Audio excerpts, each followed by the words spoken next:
obviously you train to fight the best. So I'm training at the minute to fight Islam Makhachev. But he mightn't even be the champion by the time I get there. So we're just going to have to see what happens. You've got to let it all play out, haven't you? And whoever's in front of me, that's who I fight. Whoever the... Welcome to the channel. Let's get straight into it. What happens when hype becomes horrifying? When charisma becomes a crushing weight? We're talking about Paddy Pimblett, the Scouse sensation who's either the UFC's most beloved star or its most divisive figure. But beyond the memes and the madness lies a chilling question. What is the real, scary truth about stepping into the cage with the Baddy? Forget what you think you know. Initially dismissed as just an entertainer, Paddy has systematically dismantled expectations, leaving a trail of finished fighters in his wake. Hooker, Ferguson, Green, Chandler. He's evolved from a quirky personality into a legitimate, top-tier lightweight threat. Today, we dissect the phenomenon. We're exploring the potent cocktail that makes facing Pimblett uniquely daunting. The ever-improving skills, the shocking toughness, the weaponized fan base, and a psychological warfare game unlike any other. Let's dive headfirst into the scary reality of Paddy Pimblett. The name alone sparks debate. In just a few whirlwind years, Paddy the Baddy has rocketed from a UK regional champ to one of the UFC's most talked-about lightweights. But is he just hype? Or is there a genuinely scary reality to facing this charismatic Scouser? Initially, many wrote him off. Critics dismissed his title dreams, seeing only an entertainer with a quirky personality. Fans enjoyed the ride, the walkouts, the accent, the exciting fights, but serious contender status seemed far-fetched. Yet, fight after fight, Paddy has silenced doubters. He finished Dan Hooker, dominated Tony Ferguson, submitted Bobby Green, battered Michael Chandler. The cheerful kid from Liverpool is now a legitimate top-tier threat. Paddy's rapid rise is central to his mystique. Not long ago, he was the Cage Warriors champ, known more for his personality than his perceived ceiling in the UFC's deepest division. I did that all run out in 5 seconds, get a flying knee like Masvidal, but yeah, that was perfect. Showed everyone that I can come through adversity as well, because he did catch you with a nice left hook. I need to stop letting people punch me in the face, lad. Analysts questioned his dedication, pointed to his physique between camps, and predicted a swift reality check against elite competition. His title talk was often met with skepticism. He was the hype train many expected to derail, but the derailment never came. Instead, Paddy became one of the UFC's biggest draws, commanding massive attention and fan loyalty. He backed up the talk with results, showcasing improved striking, undeniable grappling prowess, and a knack for dramatic finishes.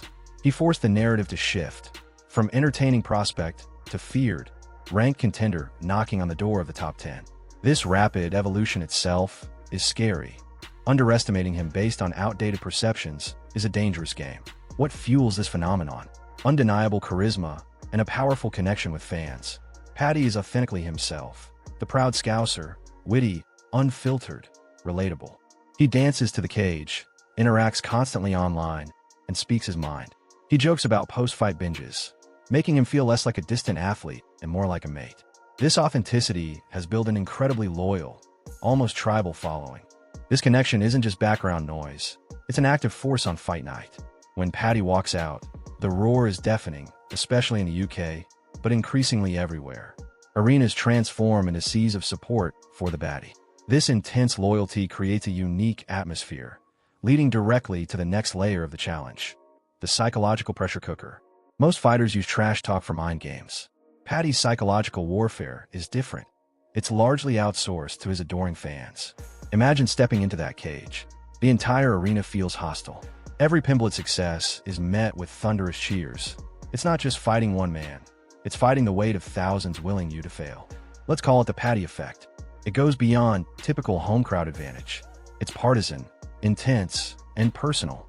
While others craft insults, Paddy often just needs to be there. His presence, amplified by the crowd, creates extreme pressure that can mentally fatigue opponents before the real fight begins, leading to stress and uncharacteristic mistakes. This fan-fueled mental edge is uniquely Paddy's, and it's a core part of the scary reality. No, you don't. I don't care about you. You're just another obstacle in the way, lad. You care about me blocking you on Instagram. That's what you care about. You care about the most stupidest shit. No, I don't. I'm worried about everybody else. You must care because you blocked me. I'm not that much of a little pussy to block someone on Instagram. His UFC debut set the tone. Against the experienced Luigi Vendramini, Paddy looked less physically imposing.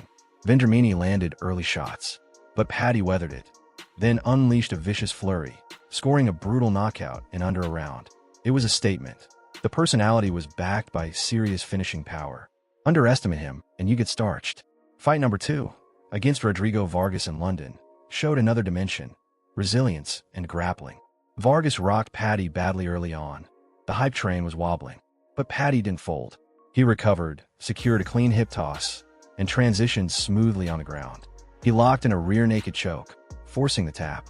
This proved he could take a shot, recover, and utilize a dangerous ground game. He wasn't just a striker, he was a submission threat too. The Jordan Levitt fight revealed Paddy's heart outside the cage. Competing just days after losing a close friend to suicide, Paddy carried an immense emotional weight. He still performed, securing another rear naked choke finish.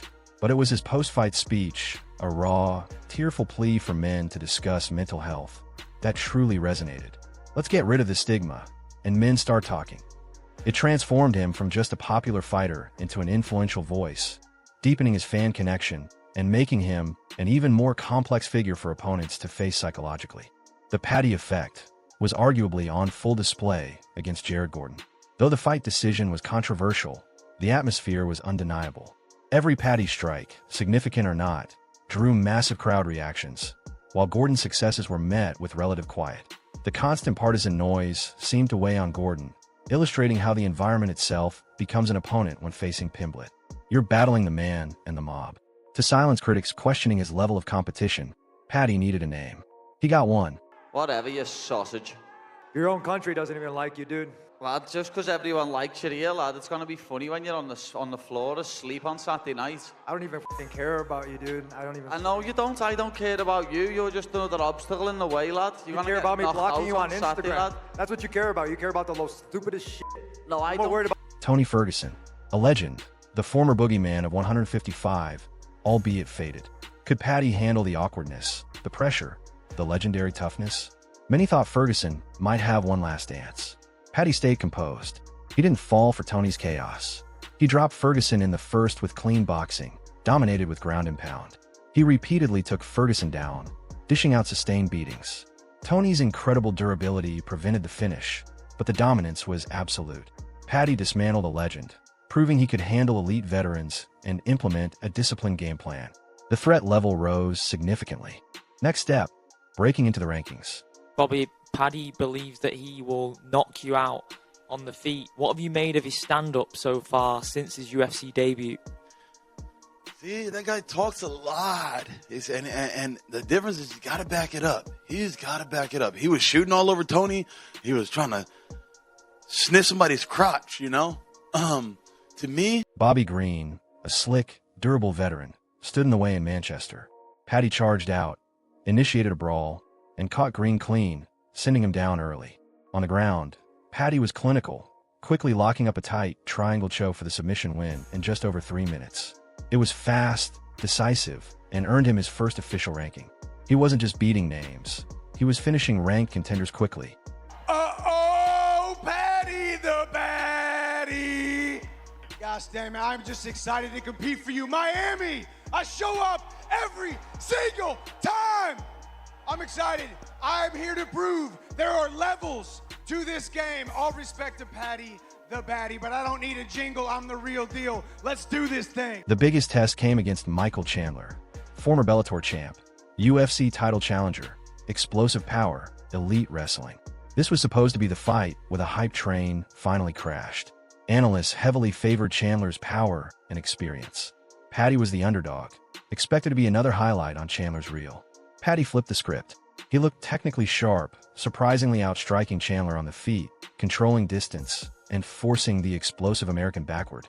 When Chandler resorted to wrestling, Paddy reversed him, got on top, and unleashed hell. Brutal, methodical ground and pound sliced Chandler open. Despite Chandler's toughness, the damage mounted. Paddy hunted him down, pouring on punishment until the referee mercifully intervened. It was his most complete performance, dominating an elite contender and proving he belonged at the very top. And I thought that maybe the ref could have stepped in, but give Mark Smith his due. He's one of the best refs in the world. So, and Tony come back out in the second and third raring to go. So, as I say, it could have been stopped, but it never. But So, the scary reality of facing Paddy Pimblett isn't just one thing. It's the convergence of evolving skills, grit, and that undeniable, almost overwhelming wave of psychological pressure fueled by his massive fan base. He's beaten veterans, legends, and elite athletes. And the truly scary part? He might just be getting started. But layered on top is the unique psychological storm, the Paddy effect, that intense, partisan crowd pressure that can mentally break opponents. It's his authentic charisma that builds an army of support. It's fighting a figure who has transcended the sport through moments of raw humanity. Paddy Pimblett is still evolving, still improving. He brings a blend of tangible skills and intangible pressures that few fighters present. He's beaten veterans, legends, and elite athletes. The scary part? He might just be getting started. What do you think is next for Paddy the Baddy? Let us know your dream matchups in the comments below. And hey, if you enjoyed this video, you will enjoy what YouTube is recommending right now. Be sure to hit that like button, subscribe for more deep dives into the world of MMA, and ring that notification bell so you don't miss the next one. Thanks for watching.